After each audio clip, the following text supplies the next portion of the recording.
with another video that you guys have actually been asking for, and I'm just now getting around to it. So, okay. First, I've been really busy. Things have been hectic, and it's been hard for me to get videos out. I'm not a YouTube person. I'm not trying to be a YouTube person. I'm just uploading videos to help people who have questions and stuff. So, being honest, videos aren't my main priority because it's not like a passion of mine or whatever. But yeah, you guys have been asking for videos, so I'm finally getting to a point where I can actually do them. So the main question people have been asking me, am I still with barr-nunn? What's my experience with barr-nunn? Do I like barr-nunn? Blah blah blah blah blah. And pretty much I'm going to try to do a video right now answering all your questions about barr-nunn and my experience. So to make it short and sweet, I am still with barr-nunn. I'm working now. I'm taking a little break, and I'm going to try to make this video not long. I tried to make this video earlier, and it was over 35 minutes long, and I was like, oh my god. I'm going to try to talk faster, and hopefully it's not too long, but fingers crossed. Let's see. 1 second. Okay, so I did a pros and cons list, and I'm going to go over the list, and then after the list, I'm going to tell you my opinion of the company and what I think of barr-nunn. I wanted to wait until I was with the company for a while. So far, I've been with the company for 4 or 5 months. You guys were asking for my opinion of barr-nunn like a couple of weeks after I started. I was like, that's not enough time to really give you my opinion of the company. I want to wait to get my feet wet with the company. And I just thought of something else to put on the list.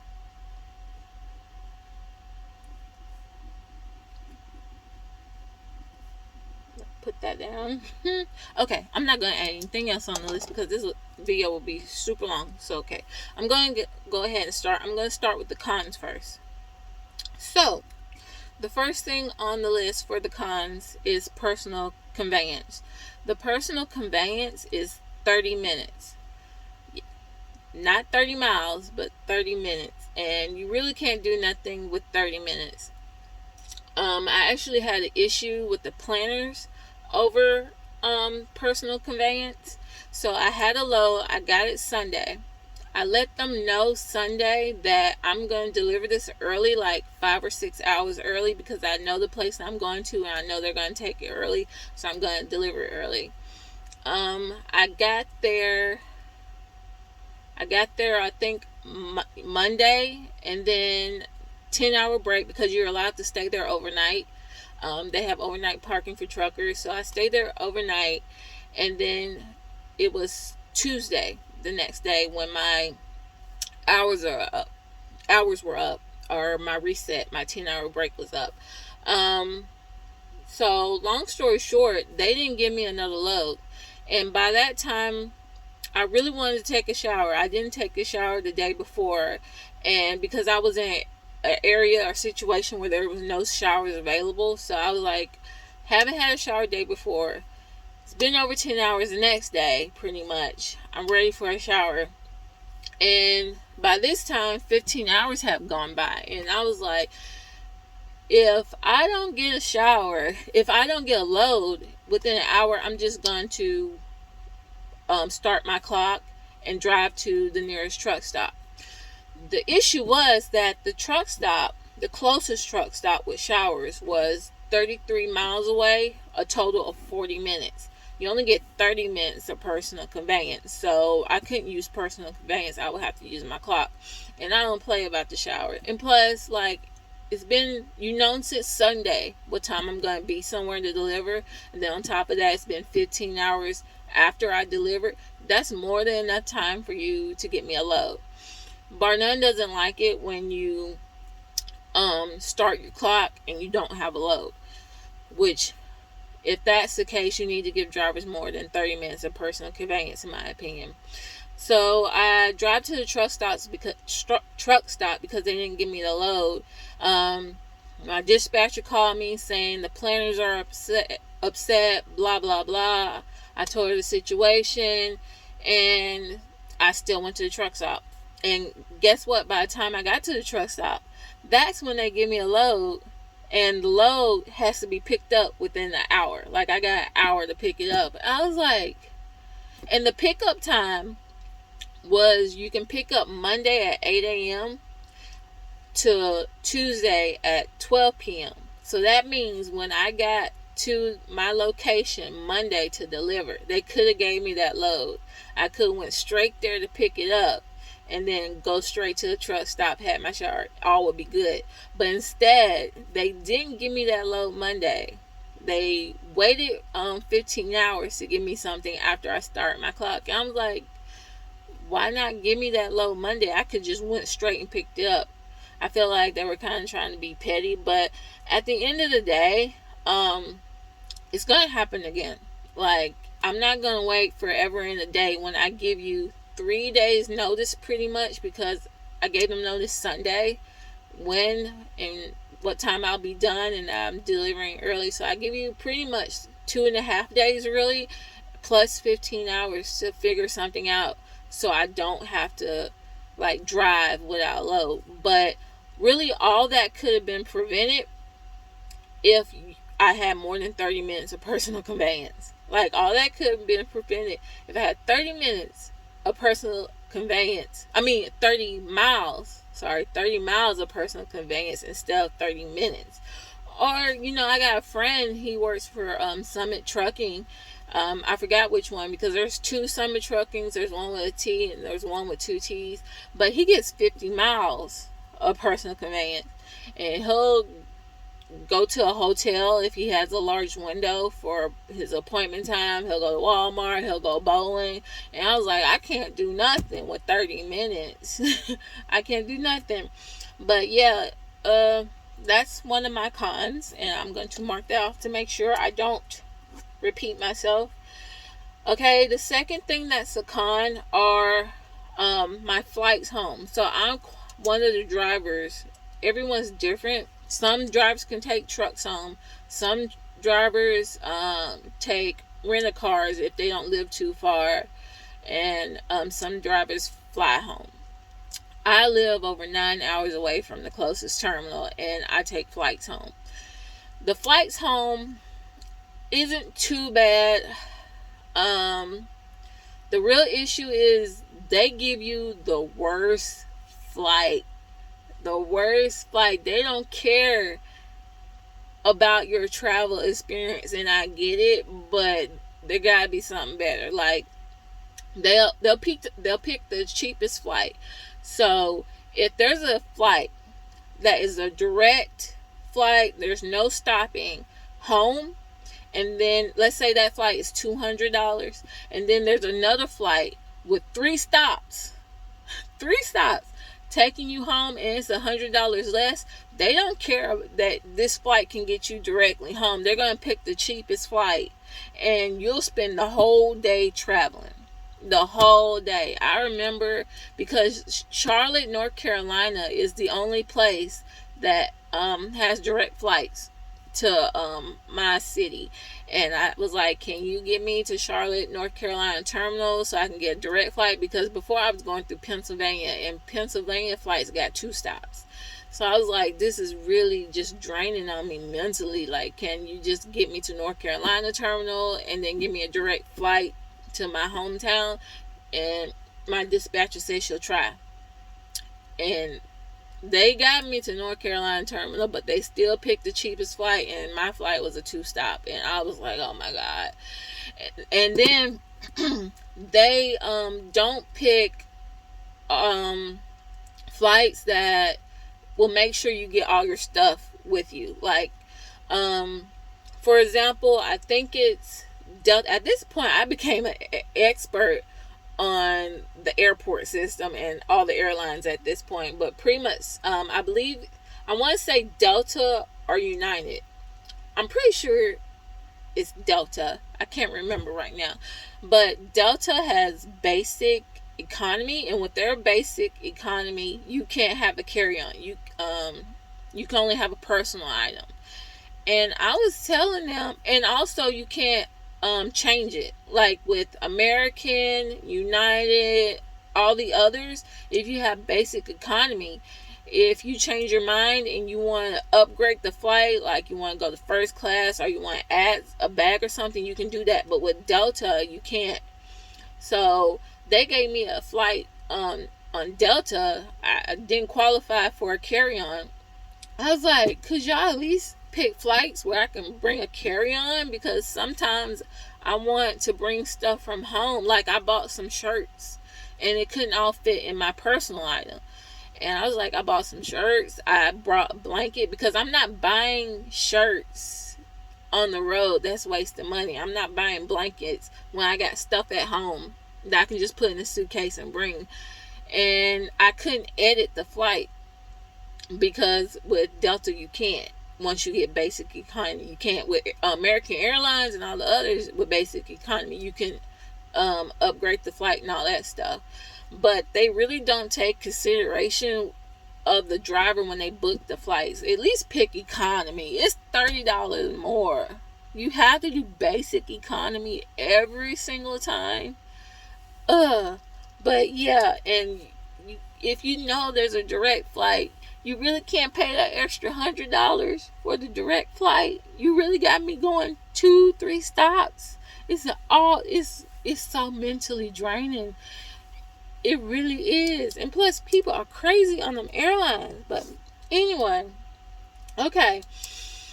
So that's a con flights home. I can only imagine what holiday season is gonna be like with them flights. I might just work through the holidays. Just avoid the airport. I might just do that. But anyway. So the next con is I sit a lot. I will prove it to you. Hold on. Let me tell you. Let me see if I can see it. Okay.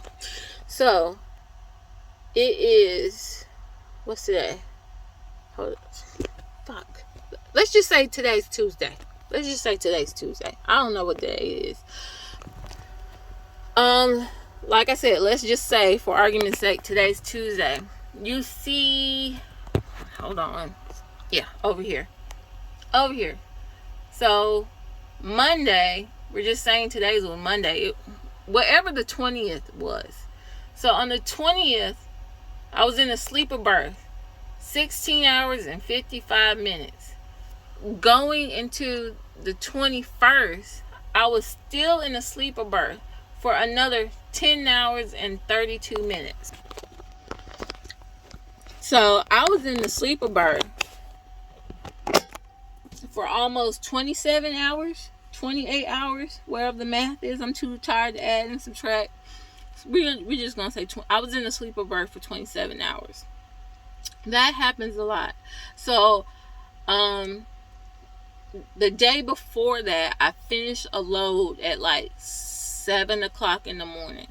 I'm thinking I'm going to get a load later that night after my 10 hours. Nope. They wanted me to sit for 27 hours to pick up a load the next day. And that happens a lot. I was like, man, y'all can't figure nothing else out? Like, you really, I'm the only driver possible that could do this load where I have to sit for 27 hours? Baby, I was like, my God. And then here's the thing. I had already did a 34 earlier. So not only did I do a 34, day and a half later, I sit for 27 hours. I ain't gonna make no money this week. And then I'm probably gonna talk about this with the split loads. I'll go ahead and talk about it now. So there's a thing called split loads where you basically swap with a driver. It's a swap. They call it split here. There were 2 occasions in 1 week they had me sit for 12 hours. No, that's wrong. They had me sit for 20 hours. And then they had me sit again for 18 hours to do a split load. I would show you on here, but this was a couple weeks ago and it would take me too long to scroll through all that. But just believe me, I'm telling the truth. 20 hours and 18 hours. The first time it was the same situation where I got done early in the morning, and then I'm thinking I'm getting something that night. They told me to go to this truck stop. Next thing I know, I got split load. I'm thinking no big deal. Split loads are usually just easy peasy. You wait for a wait at a truck stop for a driver to bring you the load. Then, and I'm going to talk about this more on the pro side.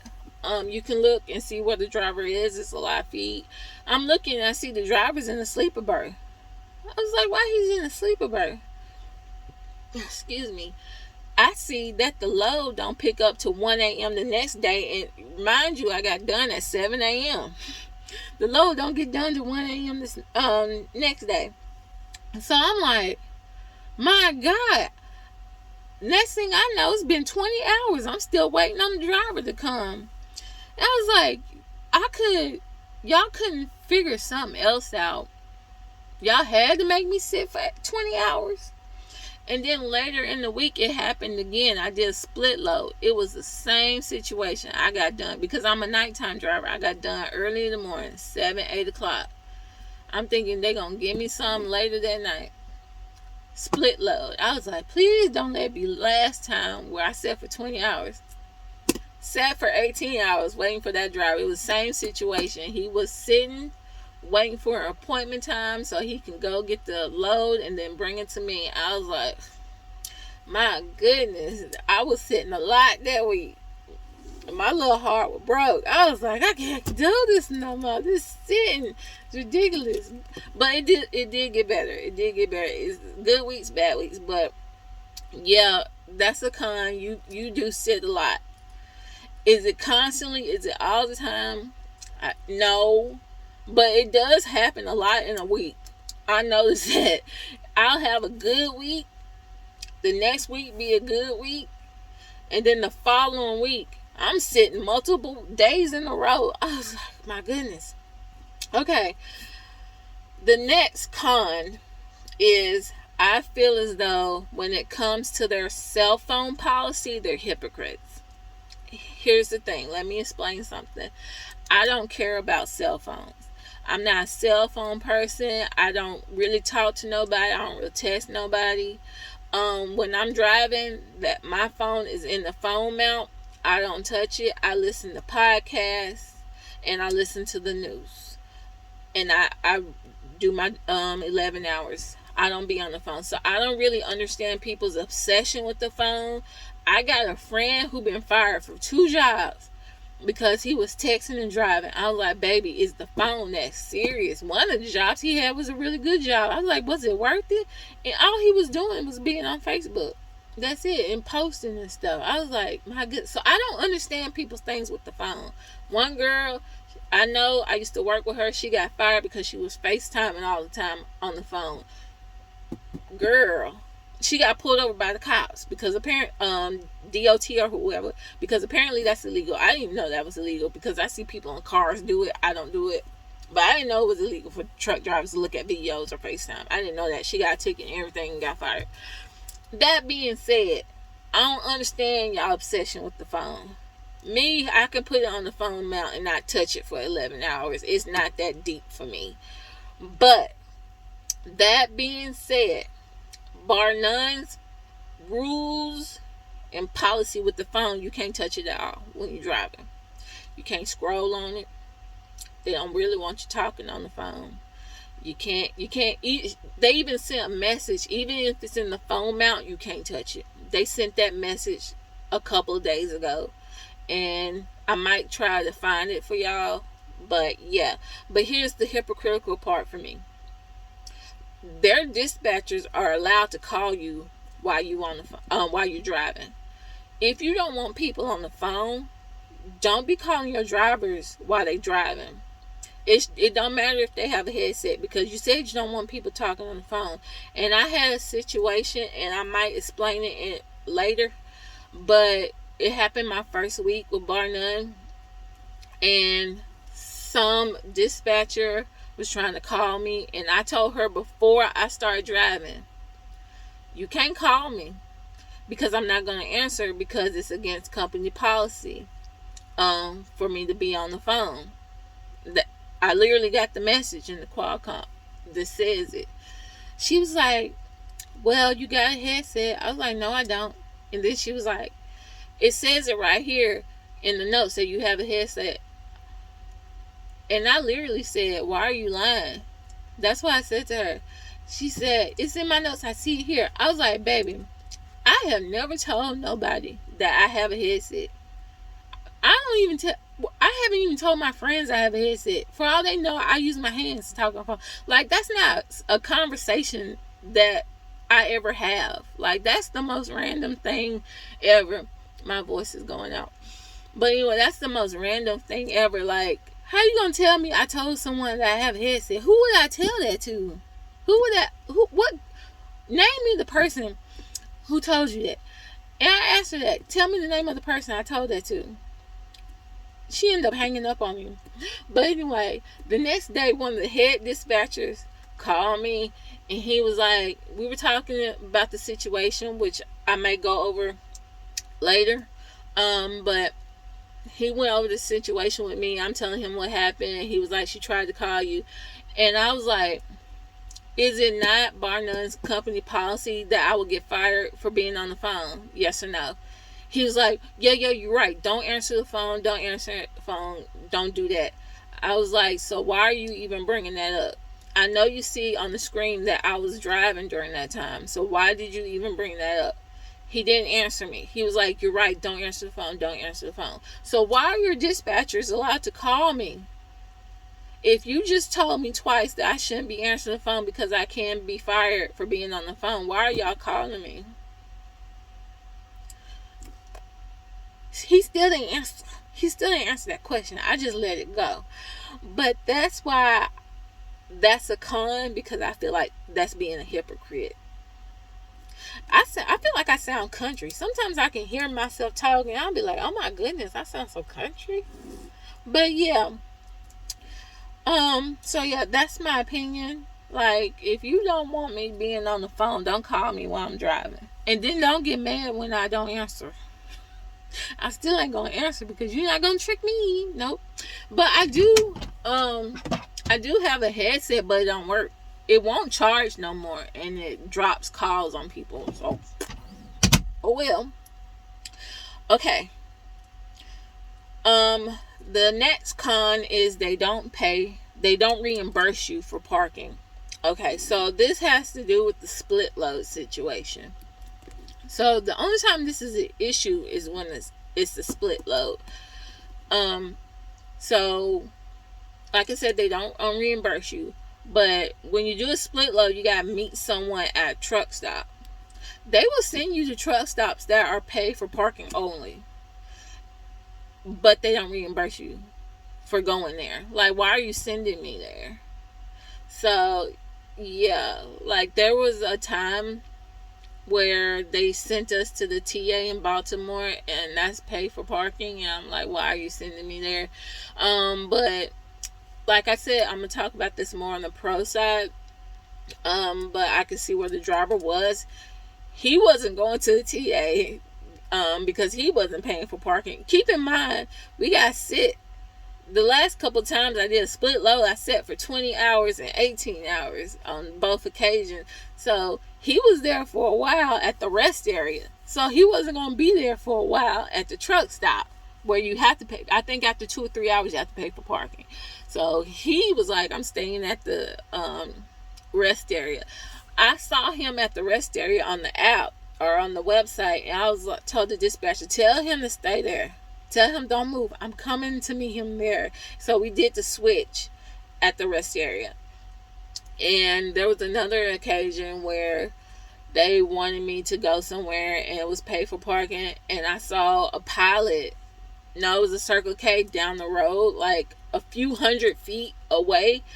And I was like, I'm going here. I was like, tell the driver, this is the address of the place. Tell him I'm going there. I was like, there ain't no parking over there. That's why I told him. I like, all the parking spots are full. And I told him, tell the driver, to meet me at Circle K, and they did.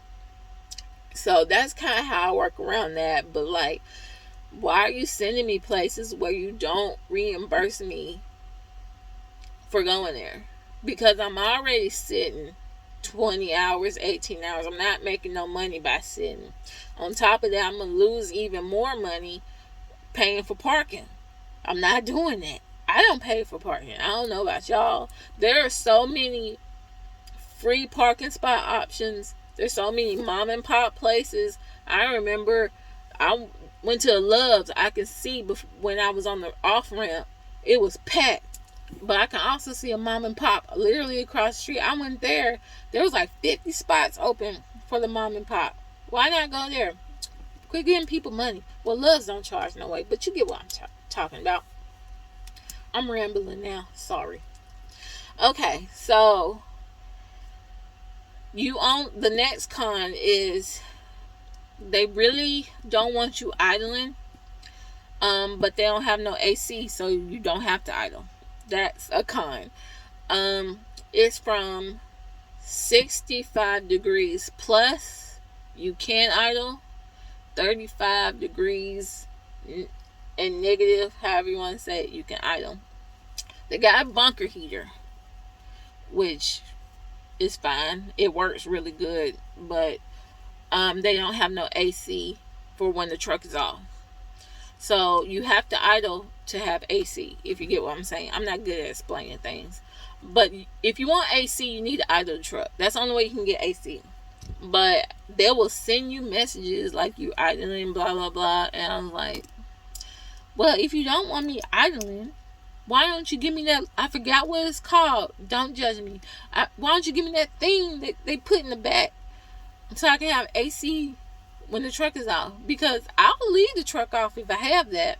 I'll never idle if I have that. But there's something about me where I'm cold all the time.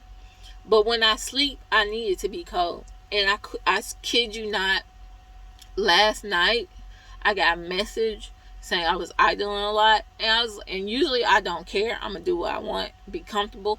So I was like, let me just this one time turn the truck off and not idle. I went to sleep. I woke up sweating. I wasn't even asleep a good 2 hours. I woke up sweating. I was like, oh my God, I need to turn the truck on. It's so hot. I was trying to get up. I couldn't get up. I was trying to use my arms to get up.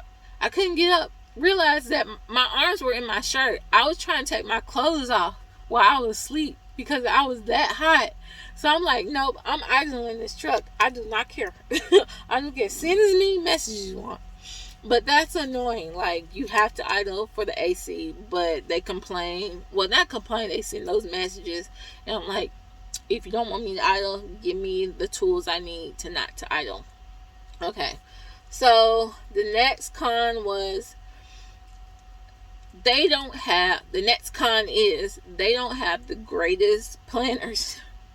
So I got a couple stories. Okay. So all this happened within the first 2 weeks of me being at barr-nunn. So I think it was a first or second load, and they gave me a load that I didn't have enough hours to do. Now, before I continue the story, I want you to understand something, that I've been in the industry for 10 years, and every single company, I kid you not, I am not joking, every single company has been the same freaking way. They have told me, do not call, send macros. You can't tie up the phone lines. We can't help as many people through phone calls. We can respond more and help more through messaging. So send the macros and all that stuff. That's what I've been trained and been taught through all the companies in the last 10 years that I have ever worked. I know it's different for some people. They probably, had different companies with different policies, but every company I've ever worked, that has been the policy. So I want you to get, that was my mindset when I tell you this story. So they gave me a load where I didn't have enough hours. So what did I do? I send the ETA, the PTA, the macros that I'm supposed to send. And what else do? I drive as far as I can to the destination, because at that point I already had the trailer. I already picked up the trailer, so there's nothing else I can't just leave the trailer there. In history, in my experience, you send the macros and you take the trailer as far as you can take it till you're out of hours, and then a driver will come and get it. They'll send another driver to come get it, take it the rest of the way. So that's what I do.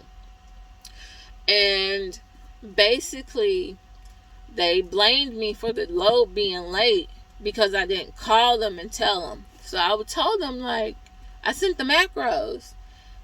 I kid you not, I was told they don't have enough time to read the macros. I laughed. I was like, what? You don't have enough time to... What's the point of doing the macros then? Ain't no point in sending macros. Like, I didn't know y'all didn't read macros. I didn't know no company didn't read macros. But they were just like, we don't have enough time to send them. You gotta call. So we just gonna say that was my fault the first time. I didn't call. Okay.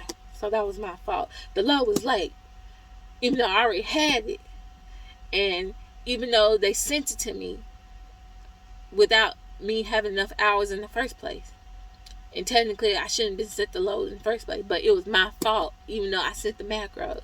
It's my fault because I didn't call. So I'm going to take the L for that one. Okay.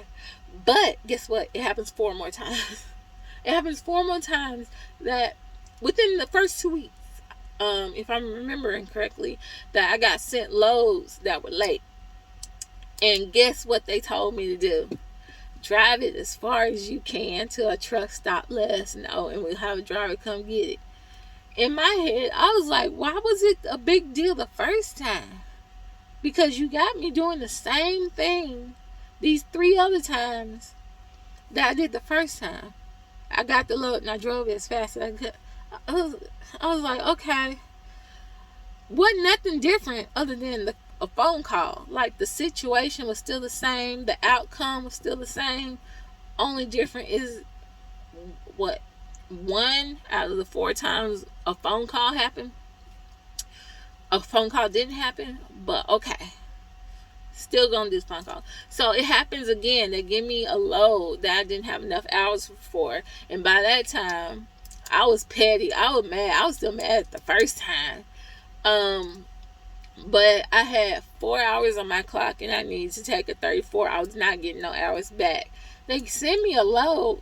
And I'm like, I know they're not sending me no load. We're only 4 hours. What am I going to do with 4 hours? They gave me a load that's a 10-hour commute. And had to be, like, delivered that day. I was like, I'm not going nowhere I'm not going nowhere far with 4 hours left on the clock. And the place is like 10 hours away. So I'm still upset about the first situation. So I was like, you know what? I'm going to be petty. I'm going to take it. And I'm going to drive it as far as I can. And I'm not going to call and tell nobody nothing. Because they upset me. And they know good and doggone well that I only got 4 hours on my clock. And that's why I was like, the planners, they not planning. They're not good at what they're doing. That's why it's on my con. Because, like, if you're a planner, you should be looking at stuff like that. How many hours a driver has. So I took it, for the sake of the story, let's say I'm in Ohio. I don't remember where I picked up from, but let's just say I was in Ohio. But I remember where I went. I went to West Virginia. So I took it, and I went to a truck stop in West Virginia, and I just sat there. I was out of hours, so I just sat there. They ended up calling me, and they leave a voicemail, and they was like, hey, we see you don't have enough hours. We're going to have a driver come get the trailer. And the driver come gets the trailer, and they're turning it into a split load, so I can see where the driver is. And I see that the driver was in the same location that I was in when I picked up the load. And I was like, why didn't they just have him pick the load up instead of having me? Because then I could have went on ahead and started my 34 in Ohio and then got done with that earlier. Instead, I'm starting my 34 like 4 hours later. I was like, that's just kind of like wasting time. But he comes and I have a conversation with him. I was like, hey, do you have any hours on your clock? Or what's going on? I was like, I'm trying to figure out why they didn't have you pick it up? He was like, I don't know. I was in a sleeper berth. I've been waiting for a load all day. Now out of nowhere, they sent me this load and they kind of rushed me. They were like, we need you to get it now, blah, blah, blah. He was literally following my footsteps pretty much. Like, he was right where I was. And he was like an hour behind me. And I was like, that's just so weird. You could have picked that up. You had the hours, you had the time. I didn't. It's like, it didn't make sense. But yeah, so I'm not going to throw too much shade at the planners because I'm trying to give them a benefit of the doubt, because sometimes they be new, maybe they're training, sometimes drivers break down, sometimes drivers run out, maybe they got something going on. But it's a lot of sitting, it's a lot of not planning right, sending drivers who ain't got hours to do stuff that they ain't got the hours to do, and then getting frustrated with the driver when they can't do it. It's like, get better, please, because you can't blame the drivers for everything. At some point, you gotta be like, hey, we need to do better. That's all I can say.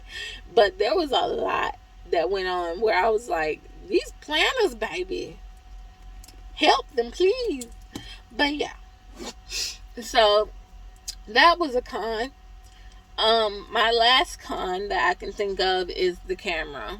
So I've been having issues with the camera. First of all, I don't care about cameras as far as I'm being in the truck. I don't see it as a big deal.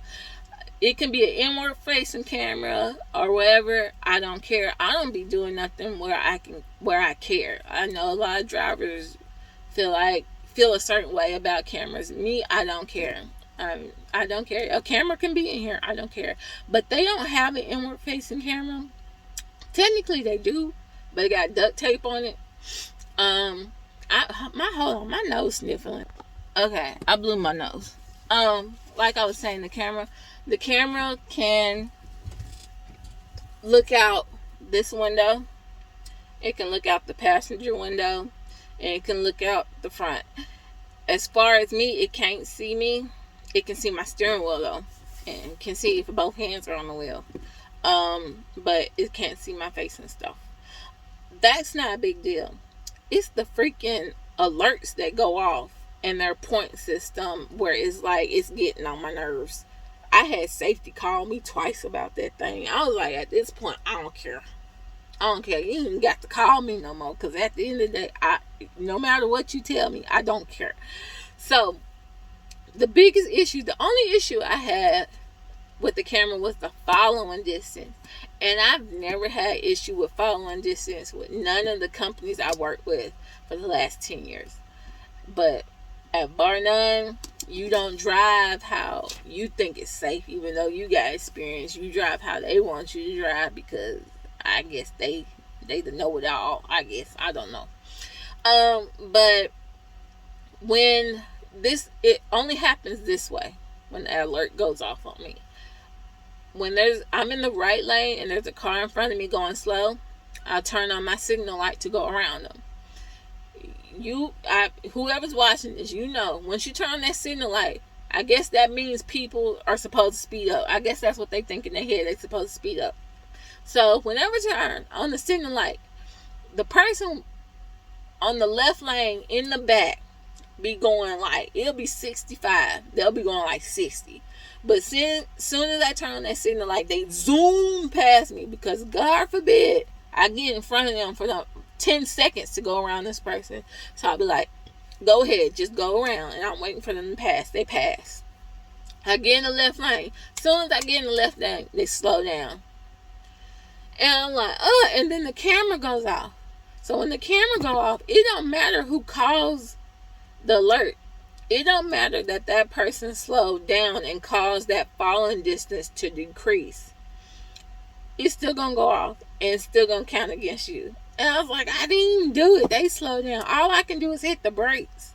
That's all I can do. But yeah, like the first week, that happened like 7 times. They called me about it. And like, the following distance, I was like, and they show me the videos, it's all the same scenarios. I get in the left lane, the person zooms to get past me so I don't get in front of them. I get in the left lane and they slow down. Like, what you zoom that fast for to get in front of me? You just gonna slow down. I'm not even planning on staying in front of you. I was just trying to get around the person in the right lane. But yeah, it's been getting on my nerves because I'm tired of them alerts. And another thing with the camera is that it shouldn't be making noises. Like, if you're going to deduct points from my driving, just deduct the points, but you don't need to go off. I don't know why these companies have these cameras to go off, because one time there was a vehicle in the right lane. I was in the left lane. We going around a curb, like a bend. The camera goes off and says, I'm following too close behind someone. I was like, there's no one in front of me. And because nothing was going on, there's no one in front of me, there's no one behind me, I'm in the left lane, the person's in the right lane, I'm shook. I was like, what the hell is that? What's going on? It's the damn camera.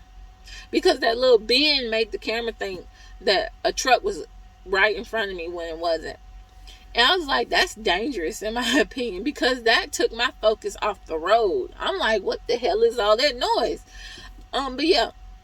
So mainly it's the alerts that the camera have. I never got why companies have the alerts, because, like, you know, the cameras that have the lights. I work for one company, the camera has the lights, and the lights will go off if, like, someone cuts you off or you hit your brakes. And I'm like, it's too late now. I already hit the brakes. Why the lights going on? I don't need to see them lights. I don't need to know that. Safety gonna let me know anyway. For a phone call, that shit is distracting. Turn off all the noises on that shit. That's annoying. But yeah. So the video is getting long. I'm sorry.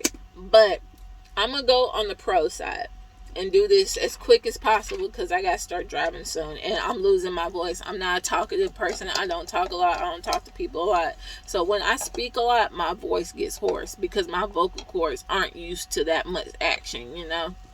I'm pretty much a quiet person. I don't talk a lot. But anyway, so I'm going to try to make this through without my voice going out. I swear I'm not sick. It's just that I don't talk a lot.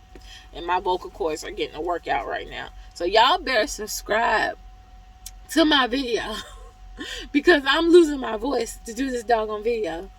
Subscribe to my channel. Okay, so the pros. The first pro is detailed directions. When you look at your load information, you will click on your first stop or second stop, any stop that you have. You'll see detailed directions on how to get there. You get turn-by-turn directions, which is helpful when you because I pre-plan anyway, but it helps to get a general, like, basis, whatever you want to call it, of where your location is and some streets you can take.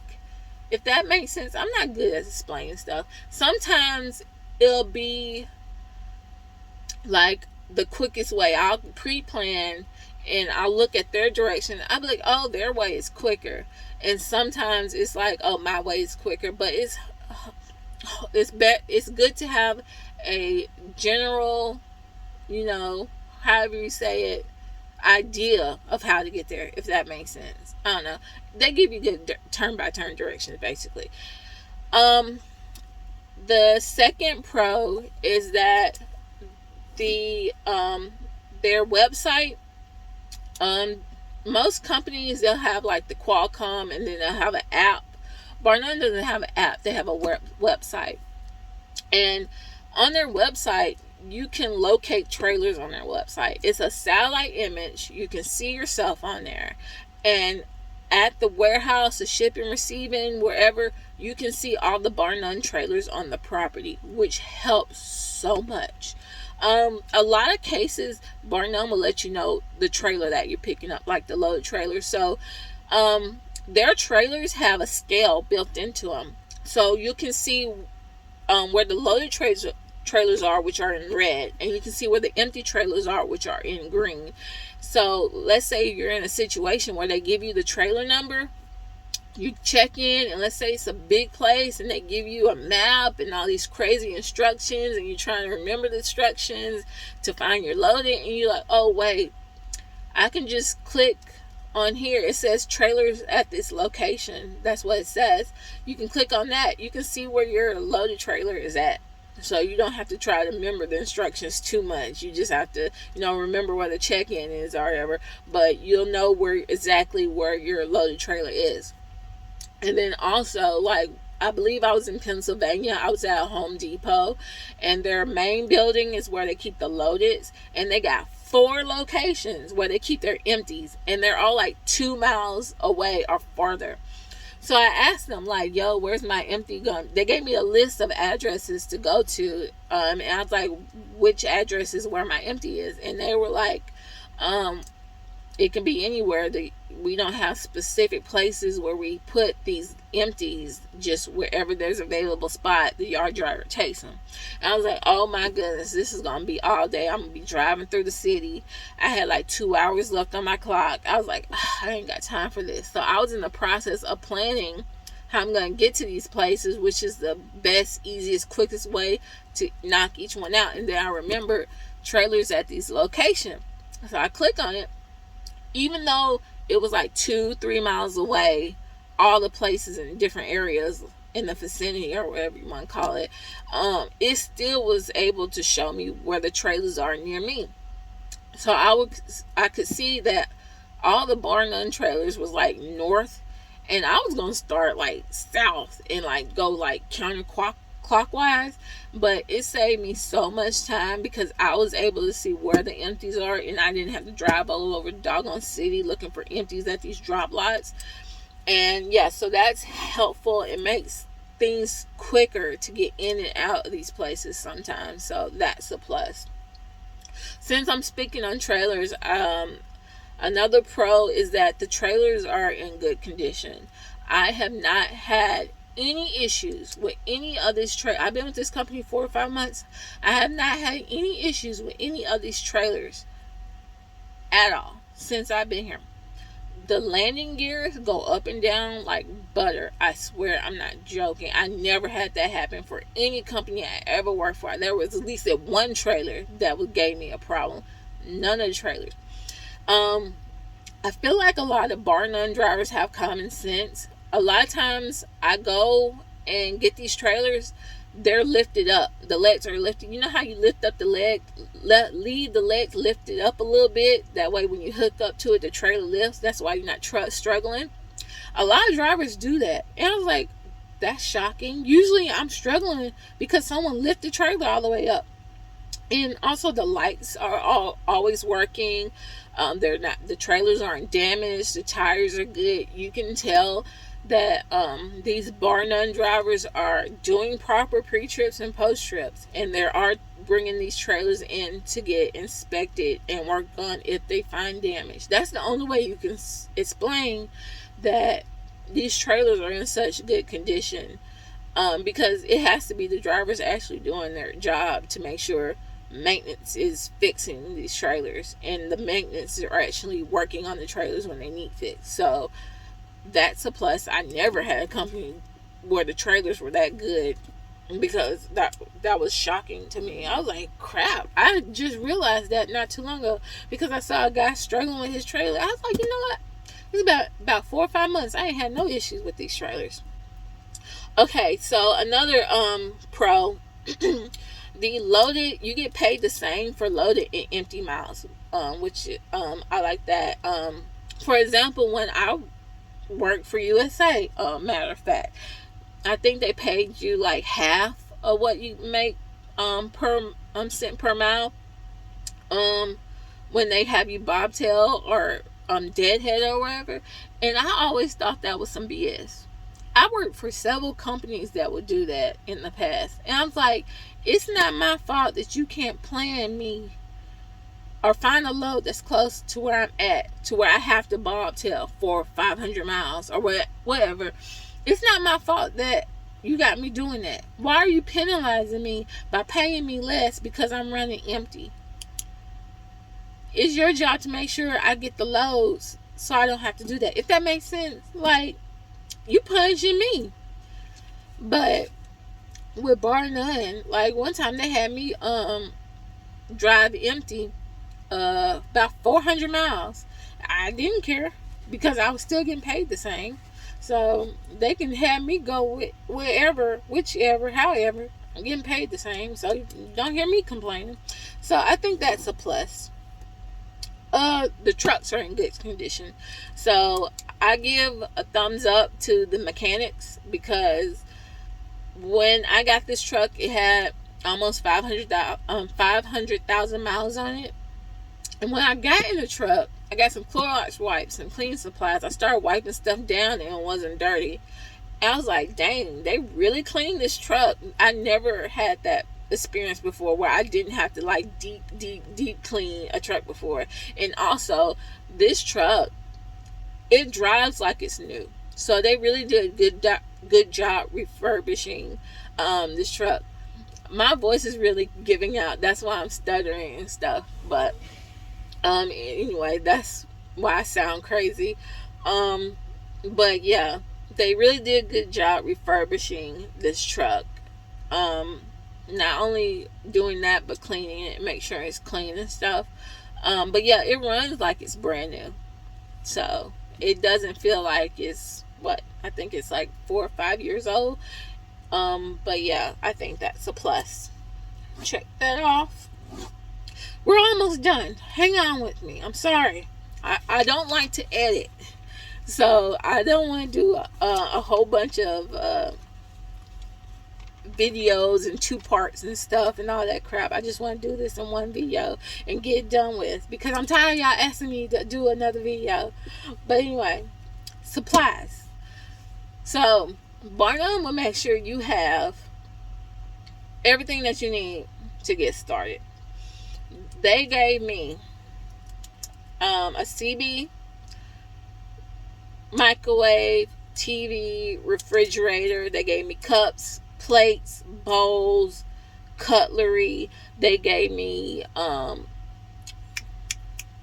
load straps. They have a huge box of load straps, and they will tell you get as many as you need, get as many load straps you need, and they'll supply you with fluids. It's already going to be in the truck.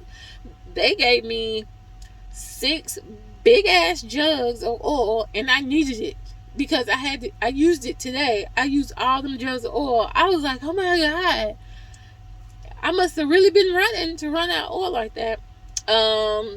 Coolant, windshield washer fluid. Also, you're not going to need fifth wheel grease. I forgot the name of that thing. Don't judge me. I'm not good with remembering names. I know what stuff is. I know what it's for. And I know how to use it. But I don't be remembering names. But the fifth wheel, there's a plate on top of it to where you never have to put fifth wheel grease on it. So you don't have to put fifth wheel grease on the fifth wheel. If that makes sense. I'm getting delirious.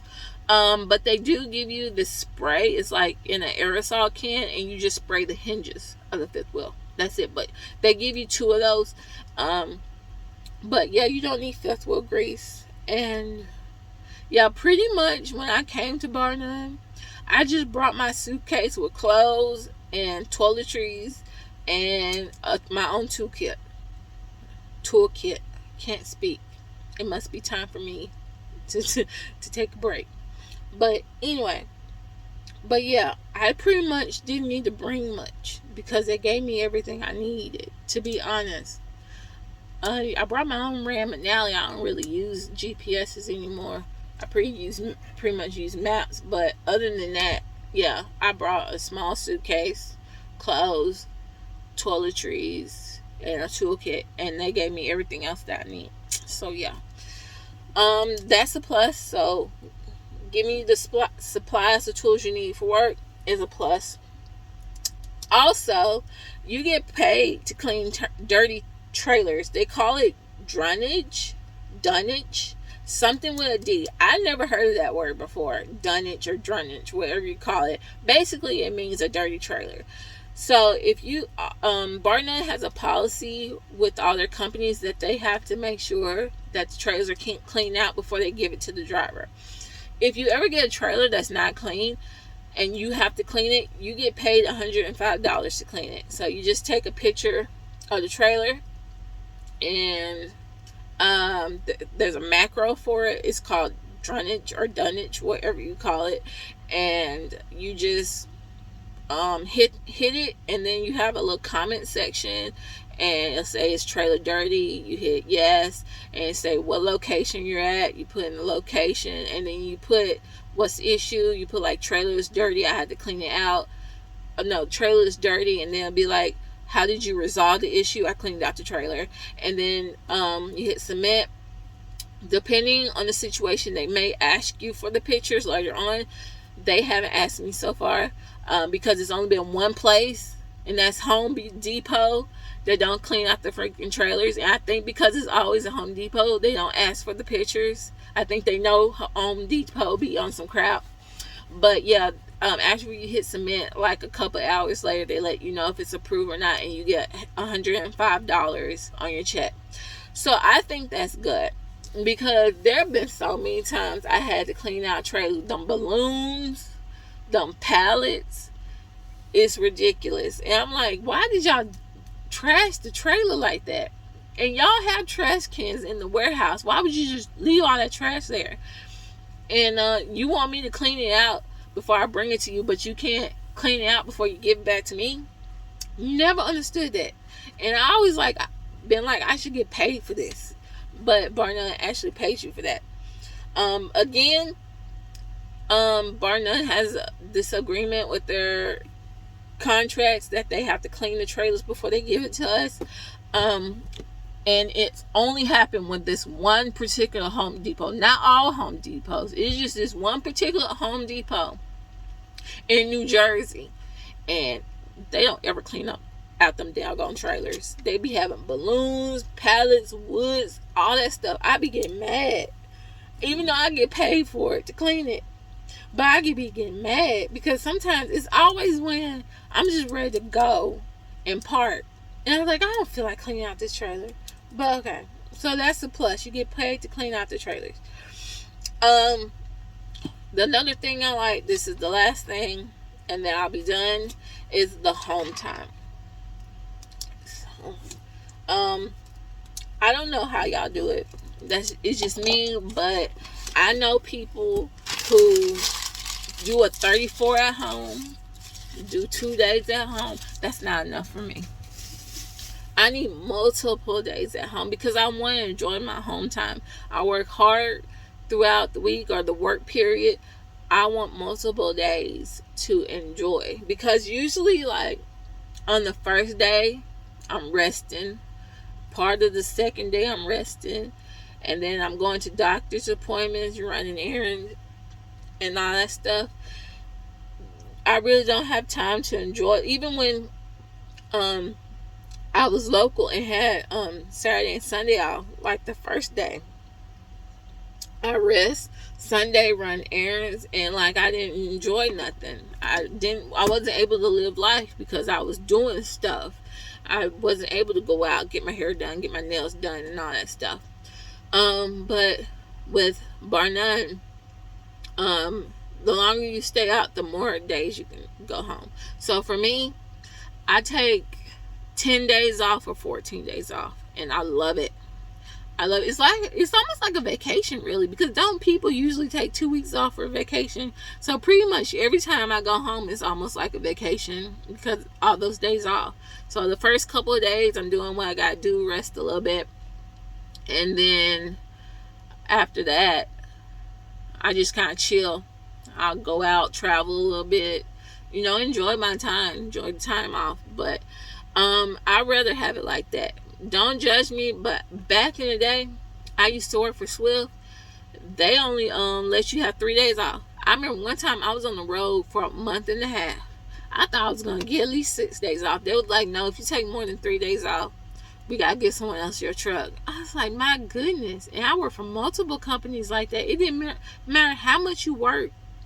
You can only get 2-3 days off. I was like, that's ridiculous. But with barr-nunn, the longer you stay out, you can accumulate days. Because I know a guy I'm still cool with some people from orientation. He was having issues his first couple of weeks with barr-nunn. He's one of those people that can go home every week because he lives close to the terminal. But he, at first, he was only getting like 800 miles a week. And one time he called and told me about it. I was like, well, you still have the weekend. It was the middle of the week. And I was like, you still got a weekend? He was like, I go home on the weekends. I was like, oh, I forgot. He was asking me how many miles I got and all that stuff. I was like, but I stay out for 4 weeks, sometimes 3-4 weeks. So I have the time on the road to accumulate the miles. So you go home on the weekend. So he started going home every 2 weeks instead of every week. And then I talked to him again, and he was like, I'm sticking with barr-nunn. I was like, why? He's like, well, I decided to stay out for 2 weeks. I was like, oh, you're getting those miles now. He was like, yeah. So that being said, I'm about to conclude this video and tell you my opinion of barr-nunn. I think that barr-nunn is an okay company. I've been to worse places. I've dealt with worse. I dealt with racism. I dealt with misogyny. I dealt with workplace drama. One job I worked, I'm a farm manager. Like, I dealt with some drama. And does barr-nunn micromanage you? Yeah, they do. But I will say, once you learn what they want from a driver, you will be left alone eventually. Like, this, everything really negative that I dealt with, or a hiccup really, was the first 2 weeks really. But last month, I ain't talked to nobody. Like, I've been left alone. And I'm finally getting the hang of things. I'm finally understanding their policies and procedures. And it's been chill so far. The only thing I don't like, really, is when I'm a nighttime driver, they will change things up and, like, force me to drive in the daytime. And I'm like, because a guy at orientation was talking about, like, that's unsafe. He was talking about, like, he's a daytime driver.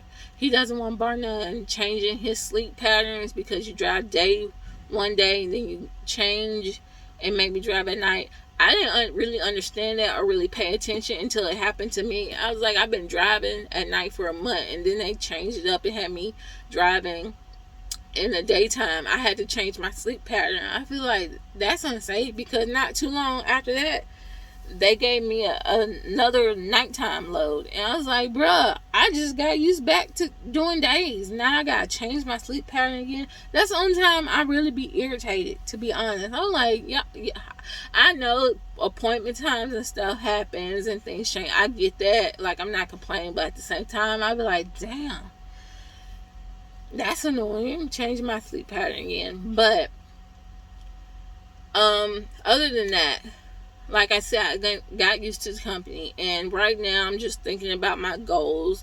I'm trying to plan for retirement, saving money and stuff, and I feel like barr-nunn can help me achieve my goals. So as of right now, I think I'm going to stay with barr-nunn. Like, I don't really have too many big issues. Like I said, I dealt with worse. I like their home time. I like the pay.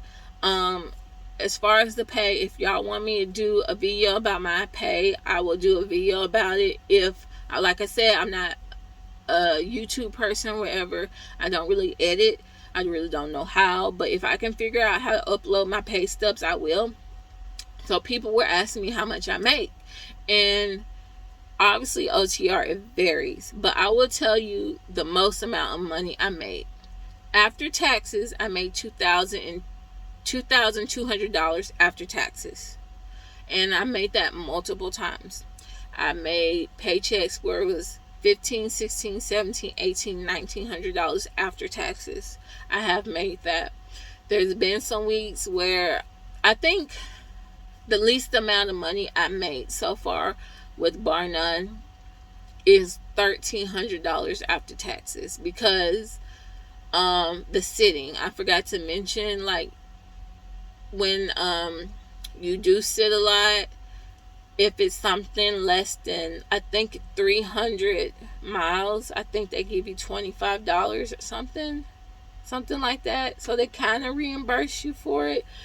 But yeah, I think that's the least amount of money I made, was $1,300 after taxes. So like I said, if you guys want me to talk more and like go over, because I worked 4 weeks straight, so I got 4 paychecks. So if you guys want me to talk about the pay and stuff, just let me know and I'll do another video. But yeah, so I like the pay, blah blah blah. I already said that. But other than that, I would give the company, I'll give it 7.5 and 8. It's not a bad company. The micromanaging be getting on my nerves. I swear it do. But I'm getting used to it. Like I said last month, I haven't talked to nobody. I figured things out. So, like I said, I dealt with worse, but it's the most I've ever made OTR for any company. Being paid 69 cents a mile is the most I made for any company. Making $2,000 after taxes as a company OTR, I didn't think that could happen. People be like, you gotta get your endorsements, you gotta do this, you gotta do that, you gotta work for the oil field, blah, blah, blah. And I was like, I don't want to do all that. I don't want to do extra. I like OTR. I like driving. I know some people like local. I don't need to hear that you like local. I don't really care. I actually like OTR. I'm single, no kids, like OTR. And for an OTR job, it's not bad to make $2,000 after taxes. That happens several times. To make $2,000 after taxes, OTR with no endorsements, and you get 14 days home. 14, I think it's good. I think it's good. So yeah, I'm pro barr-nunn, and I know some people were thinking about going to barr-nunn. If you are thinking about going to barr-nunn, and this video helps you make that decision about going to barr-nunn, give them my name. Let them know I sent you. My name is in their system is Jill Hightower, Jill Hightower, Hightower. Let them know I sent you. But yeah, I'm not trying to make people go to a barr-nunn. I'm not trying to make money off people to go barr-nunn. That's not my intent. It's just that you guys were asking for this video, and I'm giving you this video. So you can just subscribe to my channel if that's all you want to do. I don't want to do, but yeah. I just wanted to let you guys know my thoughts and opinions, my experience, what I went through. This video is way too long. I'm sorry. I'm going to end it here. But if you have any more questions, let me know. I will do more videos. And one more thing before I end the video. So, I didn't know so many people were subscribing to my, not subscribing, but watching my channel. That's why I wasn't uploading videos. So, I looked at YouTube analytics, and I saw thousands of people were coming and watching my videos over and over, like returning to watch my videos. And so many people were messaging me, like DMing me, IMing me. Do they even call it IM? But emailing me and all that stuff, and leaving messages on there. I truly thought nobody was watching the videos. So that's why I stopped doing videos. So I was like, nobody's watching these videos. But, so subscribe and comment so I can know that you're watching it, and I'll upload more videos. I just didn't think nobody was watching them, because one day I had like 6 subscribers, and then overnight I had like 70 or something. I was like, where did these people come from? And then I was like, oh, let me look at YouTube analytics. So yeah, if you want more videos, like, comment, and subscribe, and I will make more videos. But if you don't, I'm just not gonna make videos, because only reason why I did the first few videos I did was to literally help a couple people who were asking me about it, and that's why I kept uploading videos. And I stopped because I just like, oh, no one's watching, I can stop now. But yeah, I will upload more videos if you let me know what you want to see, and any questions you have, I will answer. So yeah, I'm gonna go. Gotta start driving soon. So yeah, bye.